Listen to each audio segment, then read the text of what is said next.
Tansei, welcome to APTN National News. I'm Creeson Agecoutay. Thank you for joining us. One man has been shot and another person is in custody after a shooting at the Pine Ridge Pow Wow in South Dakota last Friday.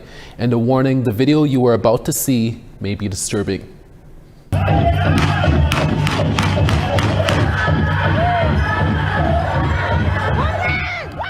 About 7 shots could be heard before crowds of people start to run away from the area. Police can then be seen running across the Powow Arbor.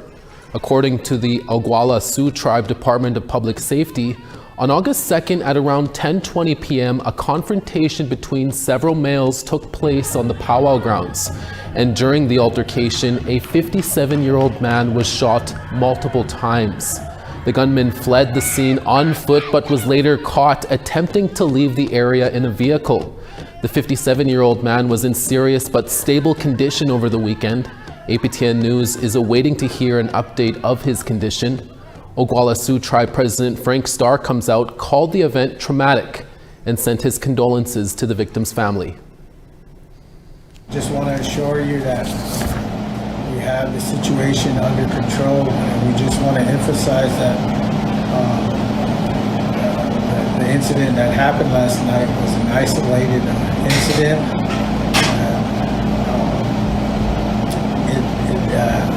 It had nothing to do with mass shooting incident or anything to that effect. The powwow was shut down for attendees and dancers on Friday. However, the event continued on Saturday and Sunday with increased security. The incident was also addressed with prayer and ceremony by participants. Police continued to investigate. The Assembly of Manitoba Chiefs wants Indigenous Services Canada to stop obstructing access to residential school records. This comes after the release of a recent report by the Standing Senate Committee on Aboriginal Peoples called Missing Records, Missing Children. The report found Indigenous communities have difficulty locating important documents on what happened to family members who died or went missing at the genocidal institutions. It highlights that some key records held by government and the Catholic Church, which ran 60% of the schools, are scattered throughout the country. The report says this goes against an obligation to release all relevant documents to the National Centre for Truth and Reconciliation. Witness testimonies at Senate committees say there are barriers on where to find records, and when records are identified, there are long delays in retrieving information.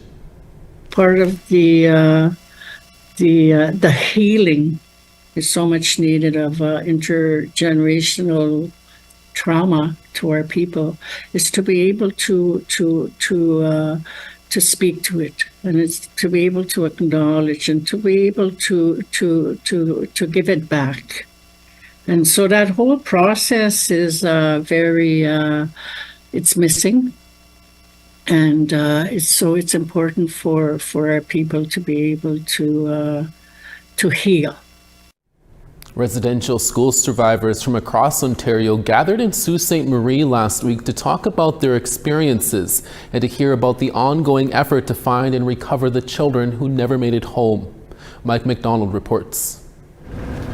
The Survivors Gathering was hosted by Garden River First Nation, which is preparing for a ground search of a residential school site in Sault Ste. Marie. We thought it would be a great idea to bring all residential school survivors and projects together so they get an opportunity to learn and understand the various steps that are needed to do the search for missing children. The federal government's recent decision to cut funding for residential school searches was a topic of discussion. That's not the path of reconciliation.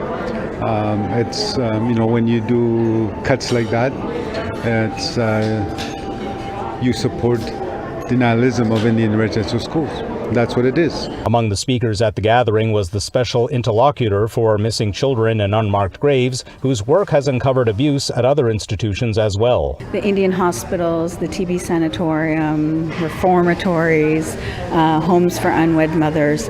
These are all places that kids were transferred to from Indian residential schools and died at these other institutions as well. Survivors have their own personal reasons for attending the gathering. Getting the truth, the right truth about us as Anishinaabe people, and also how we survived, and all that information is very important so that we can teach our children. I think these gatherings are important because not only for our future generations, but also it shows our resiliency to what we went through. It gives us a lot of communication of different areas that First Nations are looking for, such as doing ground searches for the children who never came home. This healing is going to be an ongoing thing for the rest of my life. I've been at it for 30 years now, and a lot of times I want to give up, but I can't, because they need to hear it from somebody that's been through it. I spent 11 years in Shingwak,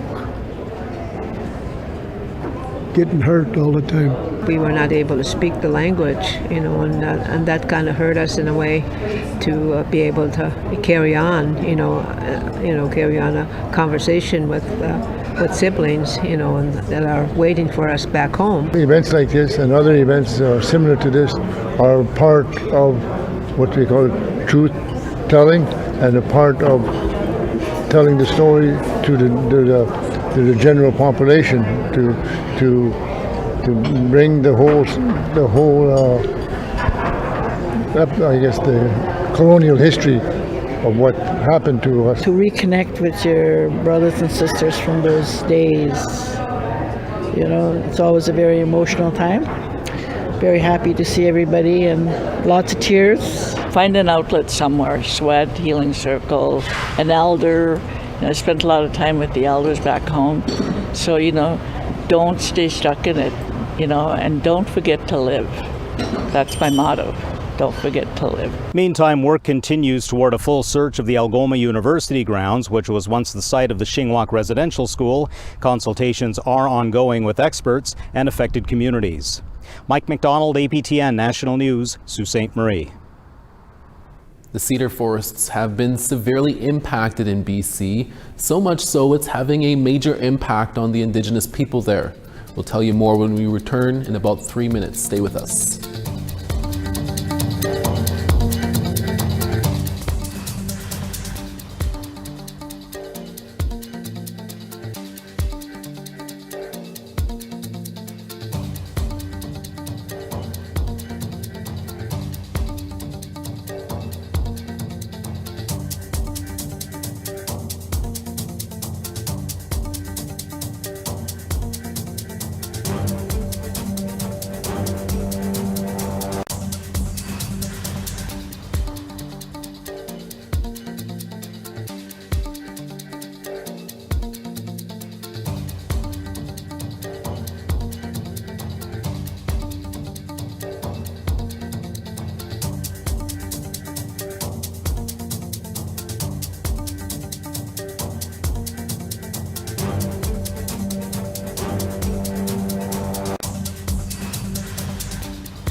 welcome back. On Vancouver Island, the majority of the cedar forests are gone. Logging, the climate crisis, and some say government policies are hampering any kind of recovery. The importance of the cedars cannot be understated to the First Nations people living on the island. Freelance journalist Odette Auger traveled to parts of the territory to learn more about cedar and its meaning to the people on the island.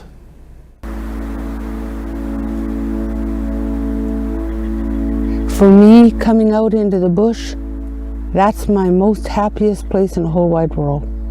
If you want to be stress-free, just come out here.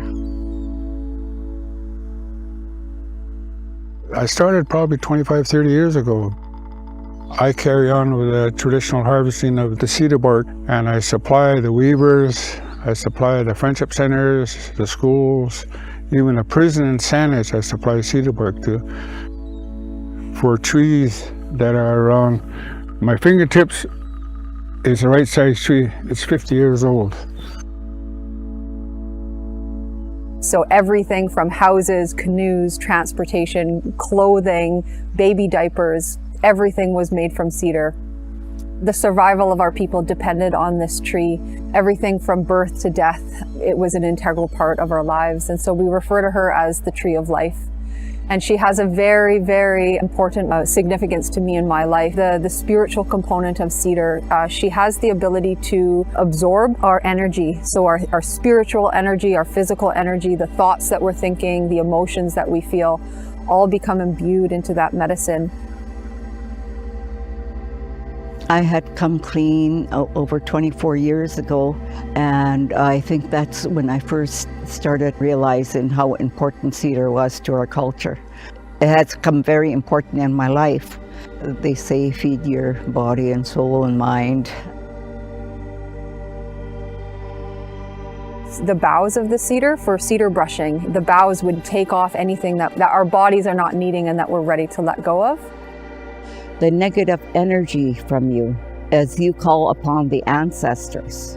When you're brushing a person and you talk in our language and you ask the Creator and our ancestors to watch over that person, make sure that everything will become good for that person, take all the negative energy away that's in that person. The cedars are dying, and I notice every year, every summer, the boughs get a little bit more brown.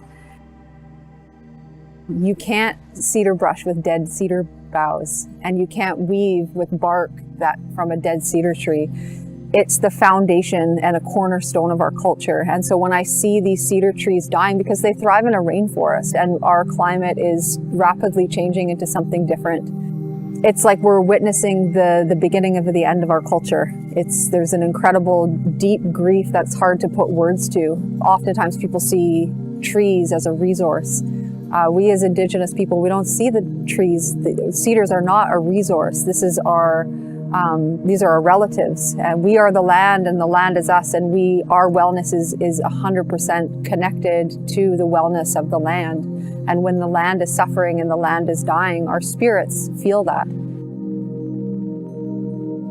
Dad had a different way. He didn't believe in the church, for one. I guess he was trying to tell me that the future was going to be bleak. And then that even included the cedar for him, because towards the end he was having a really hard time finding cedar to use to build dugouts.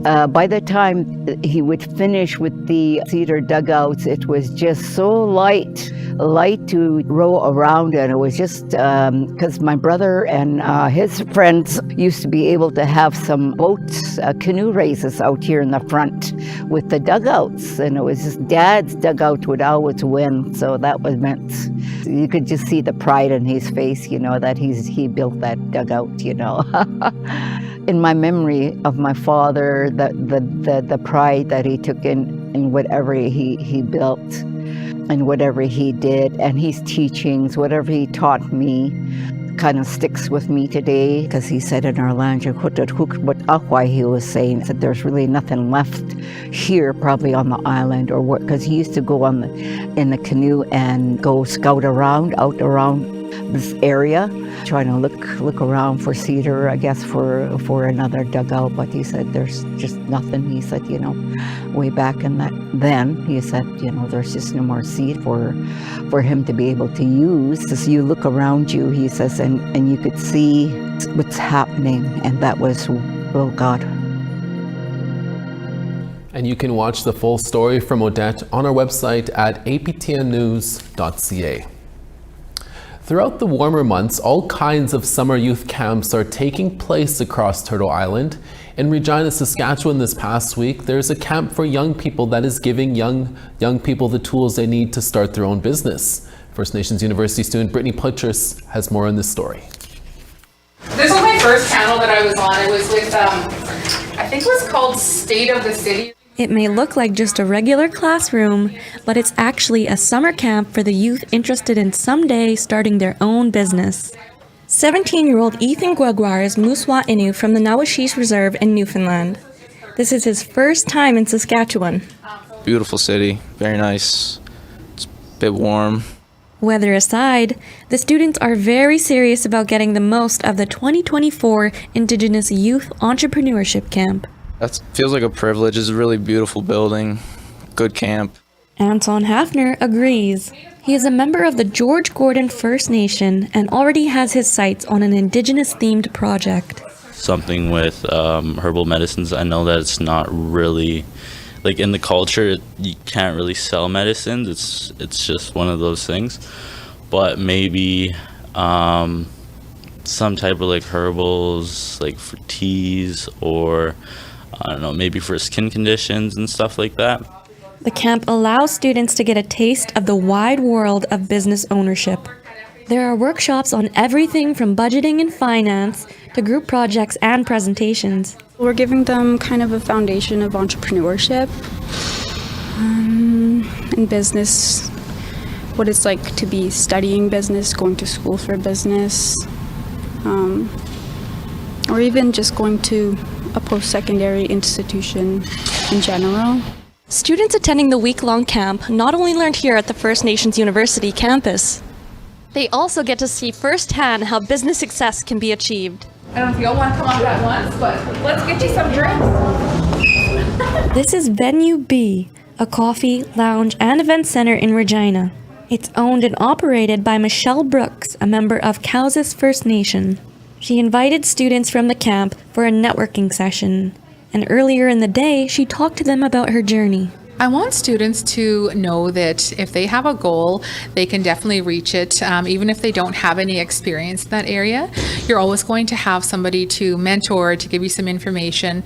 And I want the students to know that if they have any kind of a question, they can come to someone myself who's gone through all this information and can help them.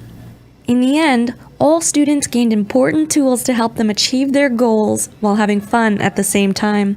It gives a foundation start to kind of what you're getting into, since you get to meet different Indigenous entrepreneurs. I'd probably tell my mom that I'm very thankful for her letting me know about this, because this can help like in the future.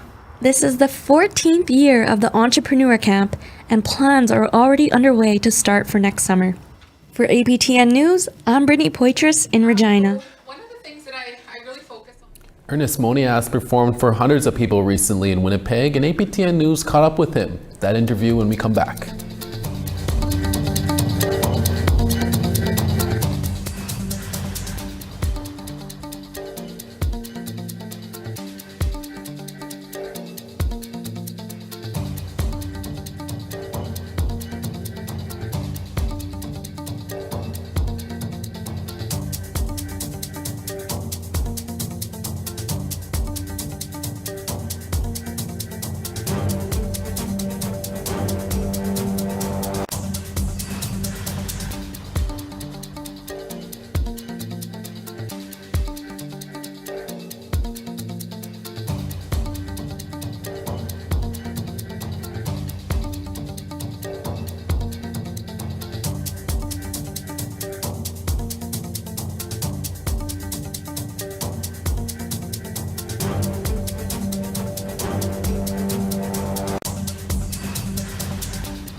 Over on the East Coast, St. John's 24 with rain, Charlottetown 22.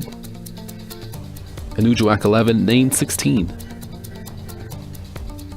Gasp 23, Seguin 21.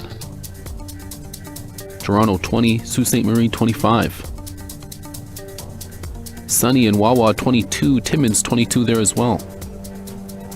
Puckatawagan 22, God's Lake 22. Gimli 25, Barons River 23. 22 in Regina, Yorkton 22 as well. Stony Rapids 23, Buffalo Narrows 23 there.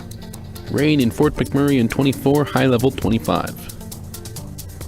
Lethbridge 27, Edmonton 19. Campbell River 27, Kamloops 31. Fort Nelson 24, Prince Rupert 20. Whitehorse 26, Old Crow 27. Yellowknife 21, and Sunny and Norman Wells 29. Sax Harbor 12, Inuvik 29. Chesterfield 17, Cambridge Bay 18. And Iqaluit 10 and Igloolik 14. Ernest Monia recently performed at the Lyric Theatre in Winnipeg's Assiniboine Park for the Sageway Festival. We managed to get a quick interview with him and check in with the Elvis of the North. Here's that interview. Ernest Monia, thank you for taking the time to talk to us today. I really appreciate it. 21 albums. You're 75 years old now, and you're still getting on stage and performing. Yeah. Tell me, are you ever going to slow down? No. Still going stronger. And it's just a number 2, But I enjoy what I'm doing, so I don't think I'll be able to get off the stage until somebody pulls me off the stage. But it's an honor to entertain our people. And that's my wish that I had back in the day. So I done did it. I came, I saw, I conquered. Right? Thanks to many fans out there that support me throughout the years. It's nice to see you too, sir. Okay. Good to see you too, Ernest. Or how have you been keeping busy these past years and throughout the summer?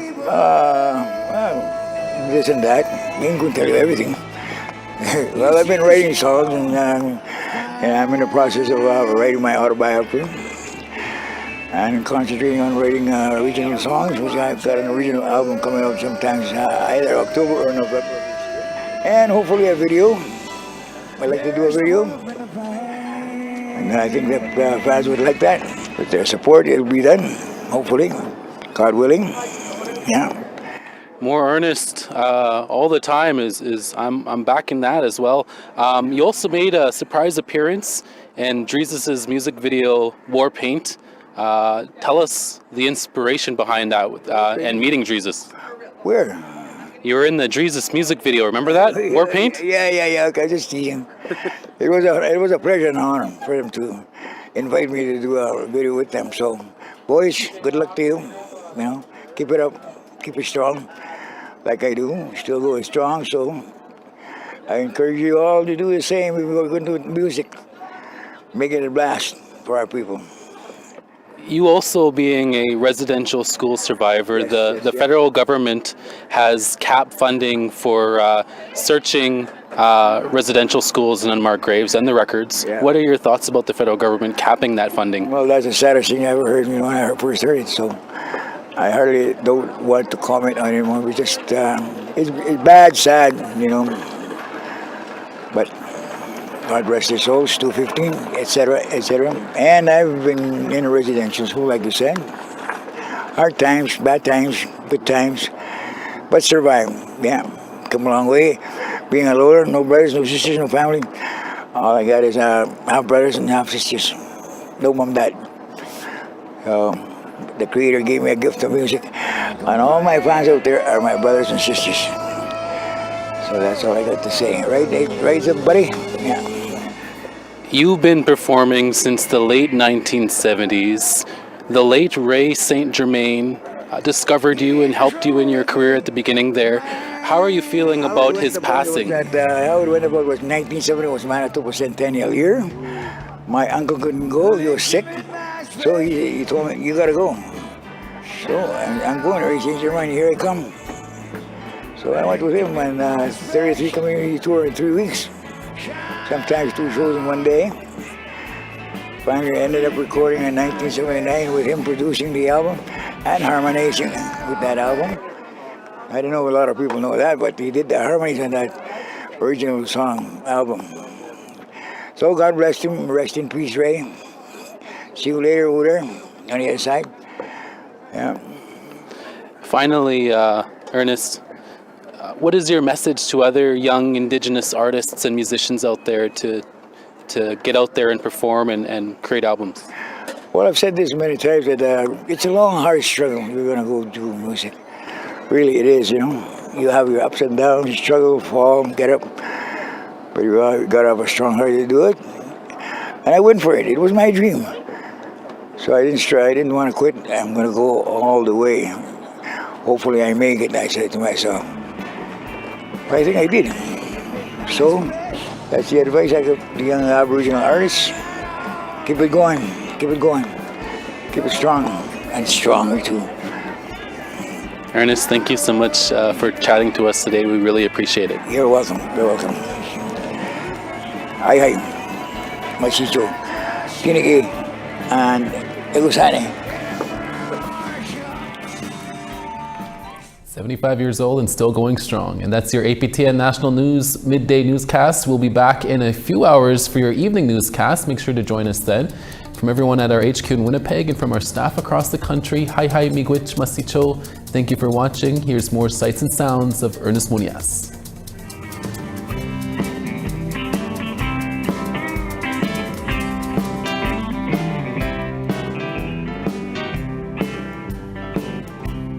Listen to